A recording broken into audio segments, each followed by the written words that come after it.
Occasion ఏదైనా location ఎక్కడైనా తెలుగువారి వేడుక అంటే ఆలివ్ మిఠాయి ఉండాల్సిందే.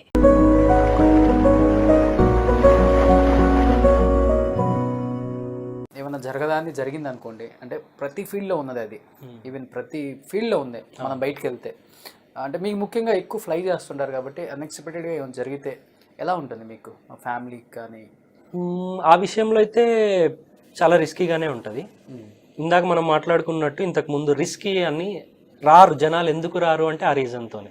ఇప్పుడు వేరేది ఏదన్నా జరిగినా కూడా కనీసం మనిషి చచ్చిపోడు, సర్వైవ్ అవుతాడు కాబట్టి ఆ ఫీల్డ్లకు ఎక్కువ వెళ్తారు, ఏవియేషన్కి రారు. ఓకే. ఎందుకంటే ఇందులో ఏదో దెబ్బలు తగిలి బయటపడ్డాలి ఇలాంటివి తక్కువ ఛాన్సెస్ ఉంటాయి. ఏది జరిగినా కూడా లైఫ్ రిస్క్లోనే ఉంటుంది. అవును. సో జనాలు పెద్దగా రారు. బట్ ఇన్సూరెన్స్లు అవి ఇవి ఉంటాయి. కంపెనీ కూడా మాకు లాస్ ఆఫ్ లైసెన్స్ కానీ ఏదైనా ఇన్సిడెంట్ జరిగి లైసెన్స్ పోయిందనుకో ఇంత ఇన్సూరెన్స్ పే చేస్తూ ఉంటుంది ఇయర్లీ. మాకు ఇన్ని కోట్లు రావడం అలా ఉంటుంది అనమాట. ఓకే. చనిపోతే ఫ్యామిలీకి ఇంత ఇన్సూరెన్స్ డబ్బులు రావడం, ఓకే, ఇలాంటివి ఉంటాయి. యా, దానికి రిలేటెడ్గానే అడుగుతాను అయితే ఒక 2-3 క్వశ్చన్స్. ఇప్పుడు ఫ్లైట్ ఫ్లై అయినప్పుడు ఎమర్జెన్సీ సిచ్యువేషన్ ఏదైనా వస్తుంది కదా, అలాంటప్పుడు ఎప్పుడైనా భయపడ్డావా? అంటే ముఖ్యంగా మీరు భయపడకుండా చాలా మంది ఉన్న లోపల వాళ్ళకి కూడా మీరు ధైర్యాన్ని ఇవ్వాలి లోపల నుంచి. అంటే ప్రతిదీ మీరే చెప్తుంటారు, సో ఒక 10 minutesలో ల్యాండ్ అయిపోతాం, ఒక 20 minutesలో ల్యాండ్ అయిపోతాం అని కూడా. యా, అలాంటిది ఎప్పుడైనా ఎయిర్లైన్స్లో అంటే స్పైస్ జెట్కి వచ్చాకైతే ఎప్పుడు ఎక్స్పీరియన్స్ అవ్వలేదు, దేవుడి దయ వల్ల. ఎమర్జెన్సీలు అయితే ఏం అవ్వలేదు ఇప్పటిదాకా. బట్ ట్రైనింగ్లో ఉన్నప్పుడైతే యూఎస్లో చెప్పాను కదా, అక్కడ ట్రైనింగ్లో ఉన్నప్పుడు అయ్యాయి 1-2 స్మాల్ ఇన్సిడెంట్స్. పెద్ద ఎమర్జెన్సీలు అవ్వలేదు కానీ అంటే ఇప్పుడు ల్యాండింగ్కి వచ్చేటప్పుడు ఫ్లాప్స్ అనేవి వాడతారనమాట ఎయిర్క్రాఫ్ట్. ఆ ఫ్లాప్స్ ఏంటంటే తక్కువ స్పీడ్లో ఎక్కువ లిఫ్ట్ ఇస్తాయి అనమాట. ఆ ఫ్లాప్స్ స్టక్ అయినాను, ల్యాండ్ అయిన తర్వాత ఫ్లాప్స్ తీసేస్తాం. మళ్ళీ టేక్ ఆఫ్ అయ్యే టైంకి ఫ్లాప్స్ కొద్దిగా ఉండాలి, లేకుంటే ఉండకూడదు. సో ఆ ఫ్లాప్స్ మొత్తం కిందికి ఉన్నప్పుడు స్టక్ అయ్యాయి. మేము టచ్ అండ్ గోస్ అని చేస్తాం ట్రైనింగ్లో. ల్యాండ్ అవుతాము, మళ్ళీ టేక్ ఆఫ్ అయిపోతాం. రన్వే నుంచి బయటికి వచ్చి అదంతా చేయరనమాట ట్రైనింగ్లో. టచ్ అండ్ గోస్ అని చెప్పేసి ల్యాండ్ అయ్యి మళ్ళీ ఫ్లాప్స్ తీసేసి టేక్ ఆఫ్ అవుతాం. అలా అయ్యేటప్పుడు ఫ్లాప్స్ స్టక్ అయ్యాయి అనమాట. అలాగే కిందికి ఉన్నాయి, ఉన్నప్పుడు డ్రాగ్ ఎక్కువ క్రియేట్ అయ్యింది. మేము టేక్ ఆఫ్ అయ్యాము. సో ఎయిర్క్రాఫ్ట్ టేక్ ఆఫ్ అవ్వదు అనమాట, అవుతుంది కానీ ఎక్కువ లిఫ్ట్ ప్రొడ్యూస్ అవ్వదు, కిందికి డ్రాగ్ లాగుతూ ఉంటుంది. సో అలా అయినప్పుడు కొద్దిగా భయపడ్డాం. ట్రైనింగ్ స్టూడెంట్తో ఉన్నాను నేను అప్పుడు. ఆ అమ్మాయి కూడా భయపడింది, అప్పుడు లేడీ ఉండే ట్రైనింగ్. ధైర్యం చెప్పావు మరి? ఇంకా అప్పుడు ఏం జరిగింది, ఏం చేయాలి ఆ హడావిడిలో. బట్ మొత్తానికి సర్క్యూట్ బ్రేకర్ ఉంటాయి అన్నమాట దానికి సంబంధించి. అది మళ్ళీ రీసెట్ చేస్తే మళ్ళీ ఫ్లాప్స్ నార్మల్ అయ్యాయి, మళ్ళీ వచ్చి ల్యాండ్ అయ్యాం. బట్ ఆ టైంలో కొద్దిగా టెన్షన్ పడతాం. బట్ మనం చేయాల్సింది ఏంటంటే ఏం మిస్టేక్ జరిగింది అది మాకు ట్రైనింగ్ నేర్పిస్తారనమాట ఆల్రెడీ ట్రైనింగ్లోనే. అంటే ఏం మిస్టేక్ జరిగిందో ఫస్ట్ కనుక్కోవాలి. దానికి మాకు బుక్స్ కూడా ఉంటాయి. ఆ ఎయిర్క్రాఫ్ట్ సంబంధించి ఒక బుక్ ఉంటుంది మాన్యువల్, అందులో ఆపరేషన్ ప్రొసీజర్స్ ఉంటాయి అన్నమాట. అంటే ఫ్లాప్స్ చెడిపోయాయి ఏమేం చేయాలి, ఇంజన్ ఫెయిల్ అయింది రైట్ ఇంజన్, దానికి ఏమేం చేయాలి, అది జస్ట్ రీడ్ అండ్ ఫాలో. బ్రెయిన్లో కూడా ఉండాలి, అవి ఫాలో అవుతూ చేస్తాం. ఆ ఇంజన్ షట్ డౌన్ చేసి నెక్స్ట్ ఏం చేయాలి, ఆ బుక్స్ ఫాలో అవుతూ ప్రొసీజర్స్ ఫాలో అవుతాం అనమాట. ఓకే. అంటే చాలా వరకు నేను కూడా ఎక్కువ ఫ్లై చేస్తుంటాను, మంత్లీ ఒక 10 times ఫ్లై చేస్తాను. మా చెన్నై బ్రాంచ్ అని అదని ఇదని. ఓకే. ల్యాండింగ్ అప్పుడు టేక్ ఆఫ్ అప్పుడు కొంతమంది పైలట్స్ కొంచెం భయం వచ్చే విధంగానే టేక్ ఆఫ్ చేస్తుంటారు, ల్యాండింగ్ చేస్తుంటారు. ఎందుకని అట్లా? అంటే బికాస్ ఆఫ్ ద సిచ్యువేషన్ బట్టి అలా చేయాల్సి వస్తుంది. ఒక్కొక్కసారి ఇండిగో ఫ్లైట్ గుద్దేసింది ఫ్రంట్ ఎయిర్ టక్కన, ఎలా ఒక కొండ మీద నుంచి పడినట్టు ఒక ఫీలింగ్ ఉంటుంది మనకి ఆ ఫ్లైట్లో కూడా. ఎందుకని ఒక్కొక్కసారి అలాంటి జరుగుతుంటాయి కూడా మ్యాటర్స్. ఇప్పుడిప్పుడే జాయిన్ అయ్యి అతను అంత స్మూత్ ల్యాండింగ్స్ చేయలేడు, అదొకటి. ప్లస్ వెదర్ కూడా, విండ్స్ ఎంత ఎక్స్పీరియన్స్ ఉన్నా కూడా విండ్స్ ఫేవరబుల్గా లేవనుకోండి స్మూత్ ల్యాండింగ్స్ అవ్వవు. ఓకే. ఎక్స్పీరియన్స్ మీద అవి కూడా అవుతాయి, కొత్త వాళ్ళకి నేను చెప్పేది స్ట్రగుల్ అవుతూ ఉంటారు. ఇంకా కొన్ని ఎయిర్క్రాఫ్ట్స్ ఎలా అంటే ఇప్పుడు బొంబార్డియర్ ఇలాంటివి ఉన్నాయన్నమాట, అవి స్మూత్ ల్యాండింగ్స్ చేయడం కష్టం. ఓకే. ఆ ఎయిర్క్రాఫ్ట్సే కష్టం అనమాట స్మూత్ ల్యాండింగ్స్ చేయడానికి. హెవీగా ఉంటాయి, టర్బో ప్రాప్, జెట్ ఇంజన్స్ లాగా స్మూత్గా ఉండవు అనమాట. ఓకే. సో అదొకటి. ఇంకోటి ఏంటంటే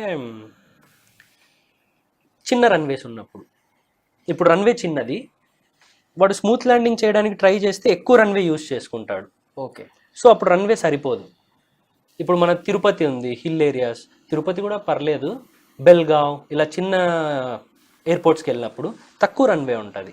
సో అప్పుడు హార్డ్ ల్యాండింగ్ తొందరగా ల్యాండ్ అయితే నువ్వు రోల్ అయిన తర్వాత ఆగడానికి నీకు రన్వే లెంత్ సరిపోద్ది, చిన్న రన్వే కాబట్టి. నువ్వు వచ్చి ఫ్లేర్ అయ్యి స్మూత్ ల్యాండింగ్ చేసి ఎక్కువ రన్వే యూజ్ చేసావు అనుకో, నీకు నెక్స్ట్ ఆ ఎయిర్క్రాఫ్ట్ని ఆపడానికి రన్వే సరిపోదు. ఓకే. సో అందుకని హార్డ్ ల్యాండింగ్ చేసేస్తారు తొందరగా. ఓకే. స్మూత్ చేయడానికి ట్రై చెయ్యరు షార్ట్ రన్వేస్లో. స్మూత్ కూడా అవుతాయి, బట్ తొందరగా ల్యాండ్ అయ్యి రన్వే తొందరగా ఎయిర్ క్రాఫ్ట్ని ఆపడానికి ట్రై చేస్తారు. ఓకే. రన్వే షార్ట్ ఉంటాయి కాబట్టి. సో టేక్ ఆఫ్ టైంలో కానీ ల్యాండింగ్ టైంలో కానీ ఎప్పుడన్నా ఏమన్నా ప్రాబ్లమ్స్ ఫేస్ చేసావు ప్రణీత్?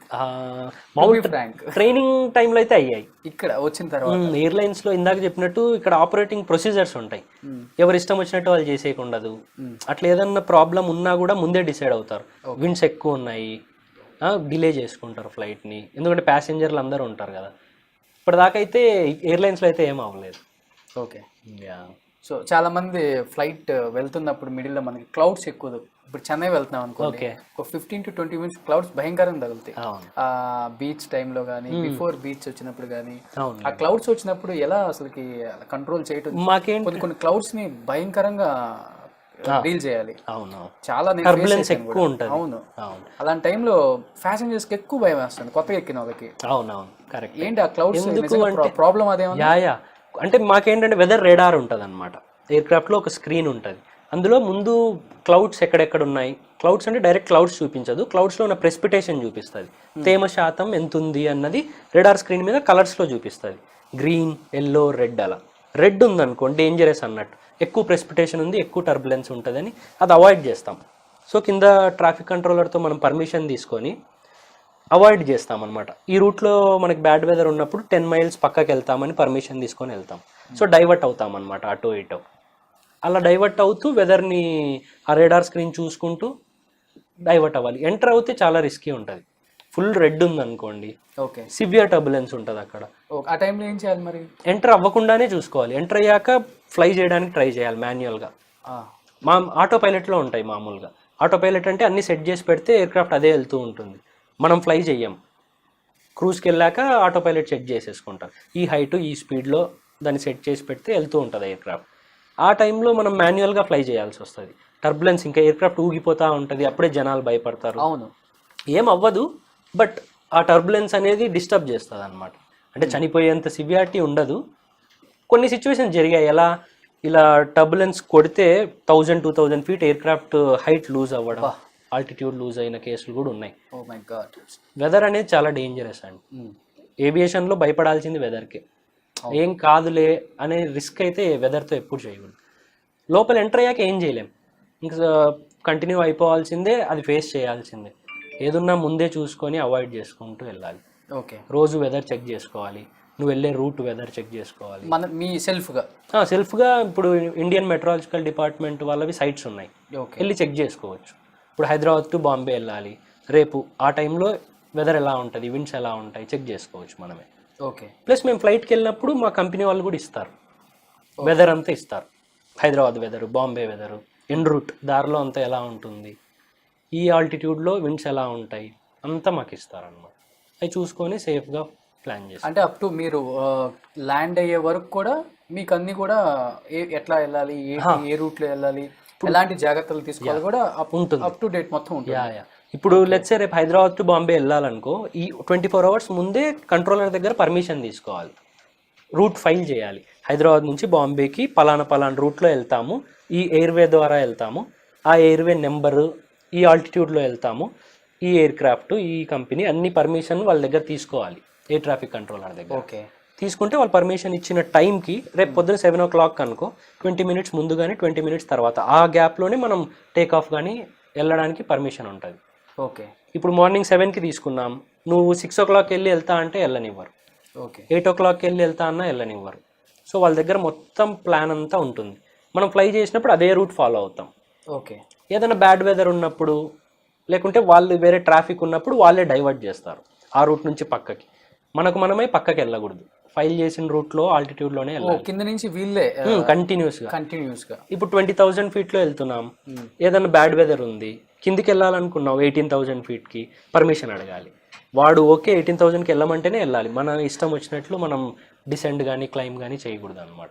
బికాజ్ వేరే ట్రాఫిక్ అక్కడ ఉండొచ్చు కదా, అందువల్లే మనకి ఫ్లైట్ క్రాష్ పెద్దగా కాదు, చాలా సేఫ్ ఉంటుంది. సో అండ్ ఇప్పుడు మీరు ఇదంతా చెప్పారు కాబట్టి కామన్ మ్యాన్కి కొంతమందికి డౌట్లు ఎక్కువ. ఇప్పుడు మనం రోడ్లో వెళ్ళిపోతున్నాం కదా, ట్రాఫిక్ ని ఎంత చూస్తూనే ఉన్నాం. సో అలానే ఫ్లైట్స్ పైన తిరుగుతుంటాయి కాబట్టి అక్కడ ట్రాఫిక్ ఉండదా? ఒకవేళ ట్రాఫిక్ ఉంటే అక్కడ ఎలా జాగ్రత్తలు తీసుకుంటారు అంటుంటారు కదా, అట్లాంటివి ఉంటాయి అక్కడ? అంటే మాకు ఎలా అంటే ఇప్పుడు ఈస్ట్ ఫ్లై చేసేవన్నీ ఆడ్ ఆల్టిట్యూడ్స్లో వెళ్తాయి.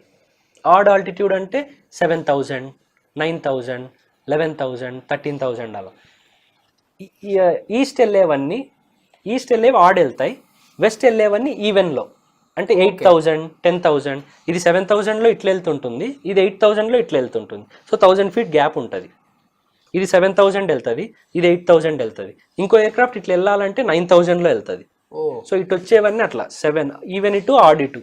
సో ఎక్కడ క్రాష్ ఛాన్స్ హెడ్ ఆన్ రావన్నమాట. 1,000 feet గ్యాప్తో ఫ్లై అవుతా ఉంటాయి. ఓకే. సో దానివల్ల ట్రాఫిక్ సేఫ్ ఉంటుంది. సో ఇన్ కేస్ ఏమైనా సిగ్నల్స్ దొరక్క మీరు వెళ్తున్న ఫ్లైట్కి ఇంకొక ఫ్లైట్ ఎదురొస్తుంది అన్నప్పుడు మీకు సిగ్నల్ వస్తుందా? ఇంకొక ఫ్లైట్ మీకు వస్తుంది? మాకు ట్రాఫిక్ కంట్రోలర్ అక్కడ ట్రాఫిక్ చూపించేది TCAS అంటారు అనమాట, ట్రాఫిక్ కొలిజన్స్ అవాయిడెన్స్ సిస్టమ్ అని చెప్పేసి.